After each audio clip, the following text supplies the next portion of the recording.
Televidentes, sean bienvenidos a una emisión más de su programa Vivencias, un espacio de nuestro canal 4 Apacible Televisión. Como puedes ver, nos encontramos en la casa de nuestro amigo Álvaro Sánchez, que nos abrió las puertas de su casa para contarnos muchas historias. Ya saben, no se pierdan su programa Vivencias.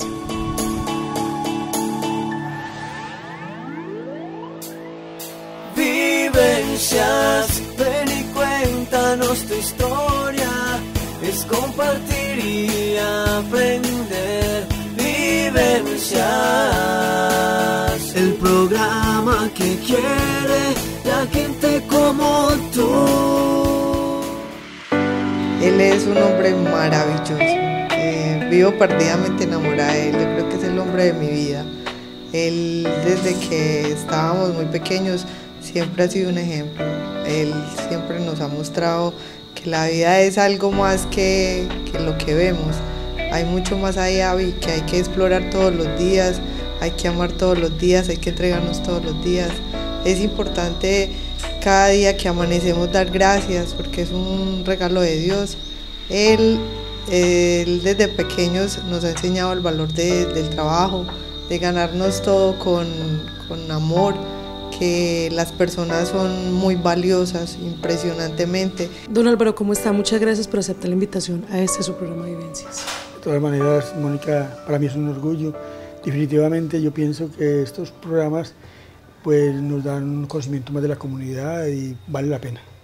Bueno, vamos a hablar, ¿quién es Álvaro Sánchez? Álvaro Sánchez en este momento es una persona, digamos que muy regocijada en Dios. Me gusta mucho la parte espiritual. He venido caminando a través de mi historia en varios grupos de la Iglesia Católica, muy orgulloso de pertenecer a ella. Todos los días me he enamorado más y últimamente me he encontrado con lazos de amor mariano que han llenado las expectativas de todas mis dudas espirituales y camino con ellos y me siento en una familia muy importante. Bueno, vamos a hablar esa parte de la niñez de don Álvaro. Cuéntenos un poquito. Verdaderamente, pues yo tengo una historia impresionante. Hay momentos en mi vida que han marcado y me han devuelto a esa historia de niño porque uno tiene cosas que yo pienso que no las tiene todo el mundo. En una de ellas, por ejemplo, es que yo cuando era muy pequeño recuerdo a mi mamá con muchos detalles porque yo me iba para la escuela. Yo era un niño muy pequeño, me recuerdo muy pequeño en la escuela y yo me iba y se me olvidaban cosas en la casa. Por ejemplo, se me olvidaba el lápiz, se me olvidaba la regla, y yo me concentraba en mi mamá y mi mamá llegaba con eso de mí. Yo tenía como el don de como la telepatía. Como telepatía. Y ella también me mandaba mensajes y yo iba y le decía, mamá, usted me dijo eso, yo quería decirle eso a usted. Bueno, entonces comencé a indagar con esto. Eso duró mucho tiempo. Estuve en mis mejores años con este regalo tan grande, maravilloso. Lo perdí porque, de alguna manera lo perdí porque uno se va envolviendo en el mundo y yo creo que esas son cosas de Dios, claro. Y yo pienso que eso se va perdiendo. Pero recuerdo con muchos detalles que ya yo comencé a indagar sobre esto y mi mamá me contó que cuando estuve en el vientre de ella, ella iba por un camino y se encontró una culebra muy grande. Y en esa culebra yo le hablé y ella pasó por un lado y ella escuchó la voz mía, y también en la cama donde yo dormía, también como que frecuentaba una culebra. Y ella pues, yo le decía, mamá, ¿eso qué puede ser? Y me dice, mi hijo, usted va a hacer para cosas grandes. Y eso me ha fortalecido en un momento de mayor debilidad impresionantemente, porque yo pienso que eso tiene, para mí, un enigma importantísimo, grande, porque mi mamá me decía que eso, desde que yo le hablé en el vientre, para ella era que yo iba a ser una persona muy importante, muy grande. Yo no me siento mal, me siento demasiado bien. El puesto que he ocupado en la sociedad, lo cual he podido servir a la humanidad, la forma en que vivo con mis vecinos, yo pienso que eso me llena de satisfacción. Aunque en algún momento usted sabe que el trabajo social es muy difícil. Claro, eso es una parte muy difícil. ¿Usted es de acá, Ciudad Bolívar? Yo nací acá en Bolívar, nací en el 3. Por allá, donde estaba el terminal del 3, por allá hay una casa, llaman Los Asientos de las Tapias. Ya es una casa vieja que cayó y allá dice que nació este bello negro para adornar este pueblo. Y para adornar esta sociedad. Claro que hubo un problema muy grande de recién nacido. Según me cuenta mi mamá, que me prestó para el Chocó como 8 o 10 años, de niño Dios en cada parroquia, estuve por allá. pues no sé hasta dónde eso haya sido como la realidad, porque yo no he podido encontrar fotos. Pensé que alguno novedoso iba a tomar una fotico para guardarme récord, pero no se puede lograr. O sea que nació en el 3. La Carola. ¿Y cuánto tiempo pasó ya? Allá hubo como un largo periodo, de esa historia. Mi papá después me fue comenzando a contar historias de que él era un hombre, pues mi papá fue un hombre como muy contentico, enamoradito, y nos contaba historia de que él vivía allá con nosotros y él bajaba al pueblo y se enamoraba por ahí, se iba para la zona ya no es la Rosa, ya no es Rosa, era de Tolerancia, ¿sí? Ya la zona de Tolerancia. Y entonces él me contaba, después me decía, mijo, el diablo es tan impresionante que yo me enamoré de unas brujas, no de una y no de varias brujas. Yo tuve una bruja y esa vieja me decía no va a ir a la casa, y yo me iba temprano y yo generalmente encontraba en la ermita un animal, un caballo. Y iba a montar en ese caballo y lava toda la noche, y a las 6 de la mañana yo llegaba y me despertaba encima de una puerta de golpe que había antes de llegar a la casa, porque ella no me dejaba llegar a la casa. Eso me contaba él, y que le pasó eso. Y después dejó a esa mujer y consiguió otra, otra amiga, y ya le decían no va, y él no iba, no lo dejaban ir. Pues eso son las historias de mi papá. Yo las creo, pero para uno le queda difícil tragarse eso. Pero es que yo creo que no es ni tan difícil, porque en ese entonces existía mucha maldad. Mucha maldad, eso es cierto. Sí. Pero mi papá me contaba también de esa historia de que el joven, antes de casarse, estuvo en el valle y tuvo unos amigos. Y un amigo que hacía pactos con el diablo. Y él decía, mijo, el diablo existe. Y yo me fui a andar con este hombre, era un muy buen amigo mío, espectacular, comíamos en el mismo plato. Y resulta que él era una persona que le gustaban mucho las mujeres. Y él era capaz de coger una mujer de cualquier persona prestante del pueblo, meterle una ancianita debajo del brazo y sacarle la mujer propia, llevársela, hacer lo que le da la gana con ella y venir y cambiársela. Por Dios. Eso contaba mi papá, y mi papá aseguraba eso. Y vuelva historias como que lo hicieron renunciar a eso, fue que él se iba con ese señor para el campo. Y resulta que se iba para el campo y llegaban a una casa y pedían que les diera posada. Y les daban posada y les daban comida, y él siempre se robaba algo de esa casa. Después de que lo habían atendido bien y toda esa vaina, entonces se acostaban y él se robaba, por decir, la cobija, por decir, él veía algo, un cuadro bonito, algo importante, y él se robaba eso y se lo llevaba, nomás para hacer el daño, nomás por hacer el daño. Él, como dentro de su maldad, se llevaba esas cosas. Pero sabiendo que la gente había sido buena. Y el papá le reclamaba, y el papá le decía, eso está mal, eso. Entonces, en esa serie de detalles, a él les perseguía mucho la policía. Y él recuerda de que a ellos le echaban la policía por ese detalle, y ellos veían a la policía como distante, y ellos se convertían en un racimo de plátano. Y resulta, ¿cómo le parece esta situación?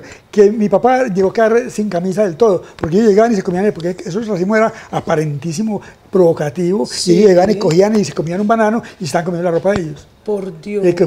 Eso decía mi papá, contaba mi papá. Hasta ahí pues yo tengo pues ese como, y uno le cree porque es el papá de uno. No, y vuelvo y repito. El mal asistido. Sí, el mal asistido. Y en ese entonces mucho más. Mucho más, claro.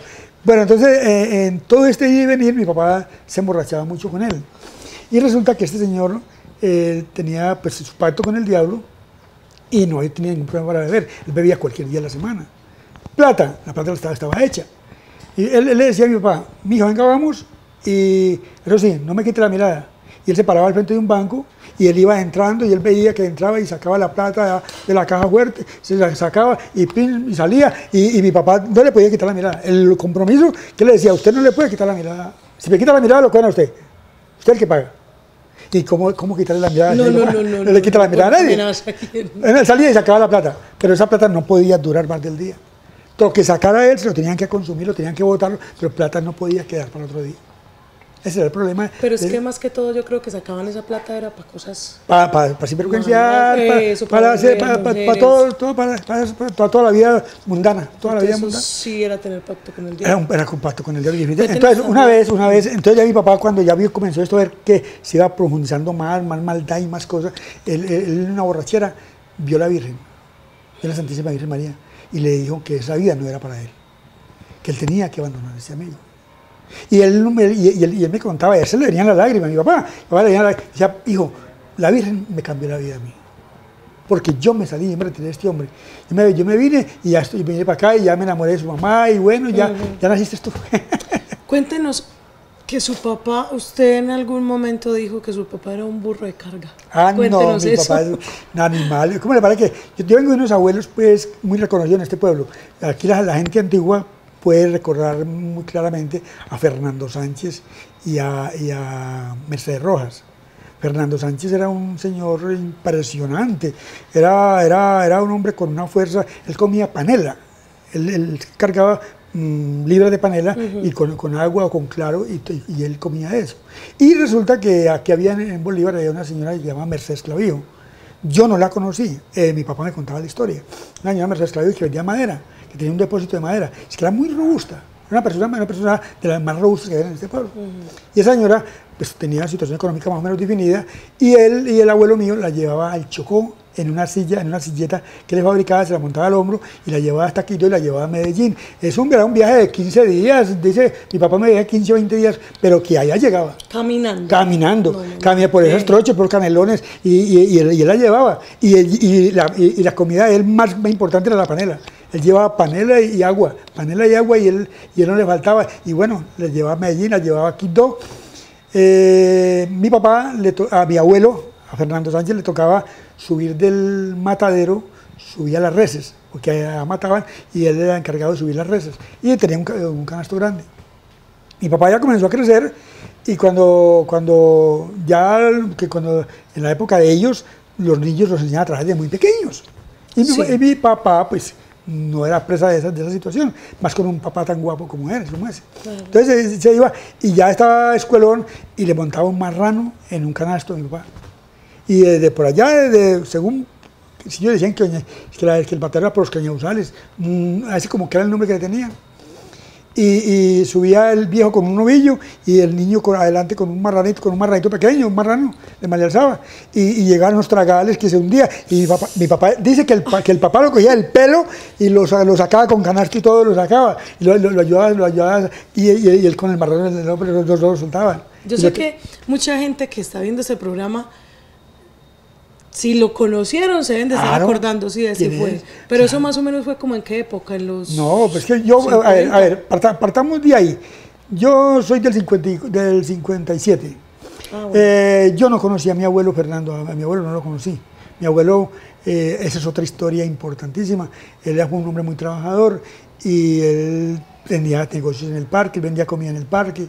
Y resulta que como que parece ser que le robaron una platica y él se enloqueció y de esa platica él murió loco, pero yo no lo conocí, yo no lo recuerdo. Puede ser que no tengo ninguna, tengo de pronto hay una fotico, pero muy lejano el recuerdo de él. La abuela sí me tocó compartir mucho con la abuela sí fue muy especial conmigo. ¿Qué pasó con la abuela? Esta abuela era una mujer reconocida en el pueblo, todas las veredas. Mi abuela no amanecía dos noches en la casa, porque ella era partera. Se la llevaban para La Mansa, para el 3, para Farallón, que para la Angostura, que para un lado, que para el otro. Y ella, pues la querían como un médico. Sí. Todo el mundo estaba pendiente de ella. Y eso llegaba, ella estaba por allá en otra parte. Que doña Mercedes, ¿dónde está? Que doña Mercedes, ¿dónde está? Que es que tengo mi señora aquí, una cosa. Y todo el mundo, porque en ese entonces todos los niños nacían en las casas. En ese entonces todos los niños nacían. Mi abuelita era una hermosura de mujer. Era queridísima, era entregada. Ella no escatimaba al servirle a la gente, de lloviendo, tronando, ella no le daba miedo, ella salía para cualquier parte, ella era impresionante. Y recuerdo yo mi historia con ella porque de alguna manera yo como niño, ella iba mucho, que ya se le fue una hija para el retiro y allá iba mucho y entonces se comenzó a ir y de pronto por ahí como a la segunda ida que yo me había dado cuenta la atracaron, le robaron y ella vino con mucho miedo y entonces yo le dije, abuelita, yo soy el defensor suyo, lléveme para Medellín, yo la cuido, yo no le dejo pasar nada. Como la Virgen, yo comencé a ir con ella y nunca le volvió a pasar nada. Eso sí, ella me echaba adelante a mí y yo vivía feliz porque yo me andaba paseando con ella. Los primos de allá me decían, pero mamita, le decían allá, mamita, ¿y por qué no me lleva a mí? Y dice, no, mijita, yo con Alvarito tengo, Alvarito es muy querido, Alvarito es muy guapo. Y yo, cuando ella de pronto iba a salir y de pronto como que tenía como prisa y alguna cosa, y yo, bueno, usted no me puede ir sin mí. Y mijito, no, es que yo tengo que ir de afuera. Y yo, mira, usted sabe que el peligro que hay, yo la chantajeaba. Usted no me lleva, la traca. Y bueno, esa es una historia fantástica, inolvidable. Mi abuela murió a los muchos años, como en el 77 más o menos murió ella. Bueno, espectacular, maravilloso. De ahí, dentro de la hija que estaba por allá en el retiro, es una familia Serna muy grande, que hoy es una familia impresionante, bella, hermosa, muchos hijos. De esa mamá de esos Sernas me quedó una historia muy importante, que me fascina mucho, porque resulta de que esta señora sufrió mucho anteriormente, así como mi papá, eran hombres atravesados, hombres mujeriegos, que le gustaba el traguito y que dejaban a la señora sola, que de pronto iban a la casa también a poner problemas, normal como la vida normal, ¿cierto? Que los hombres y las mujeres, las relaciones han sido muy difíciles.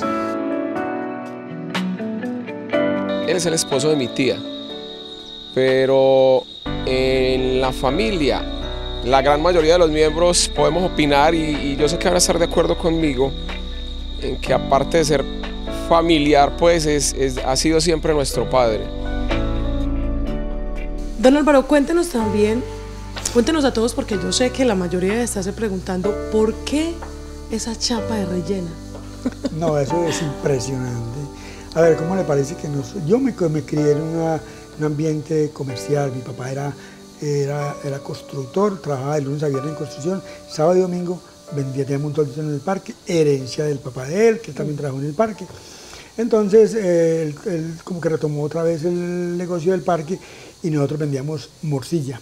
Impresionante. Yo no creo, o sea, yo me pongo a ver la gente de hoy en día, que se estresan diciendo que voy a hacer un menudo, 2 menudos, 3 menudos, y pues como que hicieran un trabajo interminable, como que pero yo tengo que contar de mis padres, que mis padres, yo pienso que dejaron de ser humanos, eran como unas máquinas. Mi mamá llegó a hacerse 25 menudos en sábado y domingo, de rellena. Esta rellena, eso no era solamente el trabajo, no era únicamente eso, nosotros ya hacíamos morcilla, hacíamos natilla, buñuelos, sancocho, mondongo, gallina, yo llegué a vender en tiempos de cosecha de café 250, 300 libras de asadura picadas. Yo me voy a un restaurante hoy por hoy y me demoran 1 hora, 1 hora y media, y yo me da como una impaciencia. Que yo tuviera este negocio y yo creo que yo vendería, lo que todo el tiempo que estaba esperando era plática que estaba recibiendo yo, porque yo recuerdo que no tenía mi negocio en el parque, porque yo llegué a administrar, y la gente que se sentaba en mi mesa era lo mínimo, era más la gente que comía parada que los que se sentaban. Y es que hablar de 250, 30 libras de asadura picada, no, más mucho. Todo esa rellena, más todo para la fritanga, más el sancocho, más el mondongo, son impresionantes, eso es una cosa impresionante. Para hablar de 250 libras de asadura picada, 300, se necesitaban 100 libras o 100 y puntica libras de arroz seco. Y arroz seco, 100 libras de arroz seco, eso es impresionante. Eso es una suma impresionante. Y eso no es nada que estar en un lugar adecuado. Otra cosa es servirlo platico.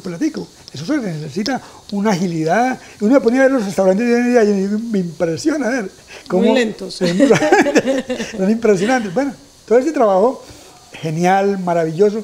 Entonces ya con el conocimiento de la rellena, resulta que mi papá vendía rellena para Medellín, ya después resultó que vino, la gente se fue conociendo la rellena y venía gente y nos traían como empaquetitos especiales para mandarlos para Estados Unidos. Nosotros vendimos rellena para Estados Unidos. A ver, las personas de bien del pueblo recuerdan esa historia, porque ellos de aquí mandaron rellena para Estados Unidos.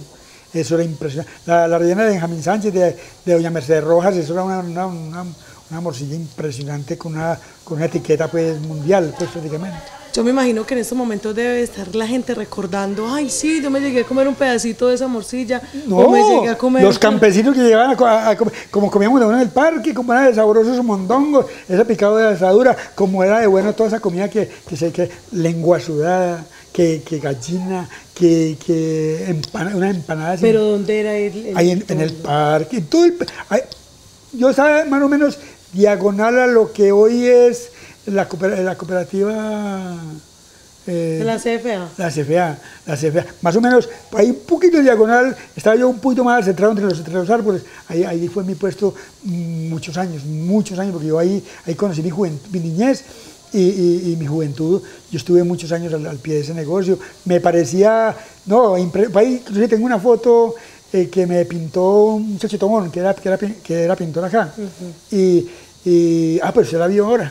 Ahí está este señor que le decían Pave Negra, Popa, y yo, ese de los sábados era el primer cliente que llegaba ahí, y yo lo recuerdo con mucho cariño porque ese señor era, no, maravilloso, lo molestaba a todo el pueblo, como hablar hoy de quién aquí. Porque ya hay personajes como era Diarrea. Diarrea, sí, pues, así más o menos del mismo, pero impresionante, esas historias lindas, hermosas. Mi papá, otra historia del negocio, mi papá le iba muy bien, vendía mucha comida, yo estaba muy joven, muy niño, que pueda hablar por ahí como del 69 más o menos. O sea que eso fue un legado del abuelo, pasó a su papá. A mi papá, y ya lo trabajé yo hasta, ahorita le cuento hasta dónde llegó ese trabajo, muy importante eso. ¿Cómo le parece que yo pues en mi niñez, mi papá se enamoró de una vecina, mi papá era mujerieguito, se enamoró de una vecina que vendía también comida. Vendía comida, resulta que daño, bendito sea el Señor le te perdone en su gloria, porque él dañó un hogar, se fue con una señora que tenía su esposo y se resultó que de un momento a otro se fue para el Chocó. Ya él tenía en ese entonces unas 4 o 5 casas, 5 casas tenía él. Tenía 5 casas y la casa que nosotros vivíamos. No eran casas, otras, pero eran casitas, como 5 propiedades y las que teníamos nosotros. Se fue para el Chocó. Y resulta que él estuvo por allá tipo de 2, 3 meses, y cuando vino, no, eso fue una historia, no, es impresionante, ese vino acabado, pobre, con una diarrea impresionante, ese hombre vino como que ya se iba a morir, y entonces pues dicen que a él le dieron una toma, que esa señora le dio una toma por allá, y para echarlo, porque no creo que como que quería venir, y eso lo desesperó impresionantemente, y él llegó y lo entramos cuando eso era la clínica aquí en la bajada donde hoy la guardería. En la estación. En la estación, ahí era. Ahí, yo recuerdo impresionantemente esa época porque yo pensé que yo iba a perder a mi papá. Mi papá estaba en una situación bastante precoz y llegó mi abuelita, que mi abuelita era pues con toda la partera, ya sabía, tenía otro mundo diferente y me dijo, le dijo a mi mamá, vámonos yo me voy para Medellín, yo me voy a buscar que me salve a mi hijo, porque mi hijo no lo sanan aquí. Y nosotros nos quedamos pegados a los médicos. Y anteriormente era más que todo la medicina alternativa, o sea, como eso de las brujerías, como eso de los rezos. Los rezos y toda esa vaina. Ella, la viejita, se fue a Medellín y al otro día llegó y le dio unas bebidas a mi papá y nos dijo a nosotros, esto que le dieron a mi hijo tiene que volver al Chocó. Y según me dijo este señor, esto nos van a tocar la puerta a las 12 de la noche. Dios mío, vamos a entrar 3 toques. Y preciso, impresionante. Al tercer día de haber tomado mi papá el bebedizo, sentimos que duro como una persona adulta, yo recuerdo porque yo estaba alerta porque yo estaba muy preocupado con mi papá. Claro, y estaba muy preocupado. Y todos nos dimos cuenta y se sintió el toquido. Mi papá se alivió, hombre nuevo, y comenzó otra vez. O sea, solo se sentía que tocaban y ya más no tenían que ir a abrir. Nada. Impresionante. Y mi papá ya salió de la clínica, ya se recuperó, ya comenzó otra vez su vida normal. Esto trajo unas circunstancias muy difíciles, porque cuando mi papá se fue, pues nosotros quedamos fritos. Mi papá dio la vuelta y nos dejó sin decirnos nada, ni dar razón, ni nada, solamente nosotros supimos que se había ido. Entonces yo como al segundo domingo, al segundo domingo, ya bajé por el pueblo y yo conocía a quienes surtían a mi papá, quienes le fiaban la carne, claro, el revuelto. Entonces, yo recuerdo un señor Banano que, Jaime Banano. Yo lo recuerdo mucho, con mucho cariño. También un señor familiar de él, me olvida, también otro carnicero que nos quería mucho. Y me dijo, usted no se puede dejar morir, usted es muy berraco, usted que le ayuda a tu papá. Nosotros le fiamos carnita para que usted y le conseguimos maicito y siga y alga. Y yo saqué una mesita. Yo recuerdo que mi mamá me hizo natillita, me hizo buñuelos, me hizo menudo. Y yo me fui a trabajar. Y todo el mundo llegaba a comprarme. Estaba usted muy joven. No, pues eso fue en el 69. Yo póngale que yo voy al 57, estaba pues de 11 o 12 años. 11 o 12 años. Estaba yo un niño. Estaba yo un niño. Recuerdo eso con cariño, porque son cosas porque ahí como que fue una prueba para uno volverse hombre, como que era capaz, ¿no? Y yo comencé y ya un dominguito trabajé con cositas poquitas, ya vi que que vendía más, entonces ya comencé a volver a conseguir una mesita más grande, porque yo conservaba el puesto de mi papá. Cuando mi papá vino, cuando mi papá volvió, nosotros quedamos viviendo en media casita, porque él vendió él desde allá negoció las casas y él entregó lo que tenía. Quedamos nosotros viviendo en una piececita. Tenemos una casa grande y quedamos viviendo en un subterráneo. Bueno. ¿Ustedes son muchos hermanos? 2. Una hermana, María Los Ángeles, que vive aquí enseguida, en el segundo piso, aquí enseguida vive ella, y yo. Nuestra historia es una historia, o sea, yo pienso y sigo diciendo que los hijos hay que acompañarlos, que acompañan al papá y la mamá en el trabajo desde pequeños. Yo pienso que a mí me preocupa cómo hoy los psicólogos, las cosas hablan de que los hijos hay que dejarlos que cumplan 18 años para ir a trabajar, porque yo pienso que si a mí no me hubieran enseñado pequeño, yo veo los hijos que yo tengo un sobrino, tengo varias gente, muchos vecinos que tienen hijos grandes, y ¿quién los hace trabajar? Y yo, por ejemplo, yo tengo una experiencia, por ejemplo, mi hijo que está trabajando en el Carmen, yo voy allá, a nosotros nos dicen en el Carmen el chupa. Yo era el chupa mayor, y a él es el chupa. ¿Por qué? Porque nosotros, a ver, ese ya es un proceso de crecimiento. Dentro de todo este proceso, una vez dentro ya del negocio yo me fui a estudiar a Medellín, yo también estuve estudiando en Medellín, y allá vine y volví a seguir con la comida. Pero para irme para Medellín, eso fue una historia que me fascinó, porque mi papá, muy pequeño, cuando estaba en la escuela, mi papá me daba 5 centavos, de ración. Esos 5 centavos eran de a centavo, entonces me dejaba 3 centavos, iban a una cuenta de ahorros, y 2 centavos para pasar la semana. Después me subía a 10 centavos, después a 20 centavos, después a 30 centavos, pero él de ahí sacaba una parte, va a una cuenta de ahorros, y la otra para que usted gaste en la escuela. Yo recuerdo eso, muy niñitico. Cuando yo tenía, por ahí unos 13 o 14 años, 15 años más o menos, por ahí más o menos 15 años, mi papá no tenía todo eso, yo pienso que no tenía todo eso. Mi papá tenía unos ahorros, tenía la cooperativa. Recuerdo que la cooperativa era la de Augusto Trujillo Arango, una señora doña Marina. Y yo allá tenía como ya 1.600 pesos recogidos en lo que mi papá me había recogido. Y resulta que había una casita que la vendían en Chapinero por 3.700 pesos. Y entonces mi papá me dijo, mijo, vamos a hablar con doña Marina, usted tiene 1.600, usted es socio de la cooperativa, a ver si de pronto nos prestan, yo me hago responsable, yo le sirvo de fiador, para que usted... Compramos esa casita, con lo que le pagan de arrendo, vamos pagando esa casa y de pronto vamos a trabajar duro a ver cómo pagamos. Y yo recuerdo que yo le di los 1.600, la cooperativa nos prestó el resto, le pagamos la casita al señor que se iba para Medellín, se fue para Medellín. Cuando ya llegó el momento que yo terminé, estudié hasta cuarto de bachillerato nomás, no estudié todo el bachillerato, cuando llegué hasta cuarto de bachillerato, resulta que dije yo, papá, yo debo de ir a estudiar a Medellín. No, es que no tenemos con qué. Don Álvaro, espérame, le interrumpo. Sí. Tenemos que invitar a la comunidad a que no se pierdan la próxima semana porque vamos a continuar hablando. Nos va a seguir contando todas sus historias. De hecho, vamos a hablar de la funeraria Sánchez y Botero, ¿cierto? Y vamos a hablar de muchas cosas más. Entonces, ya saben, no se pierdan. Este es su programa Vivencias el próximo lunes a las 6 de la tarde.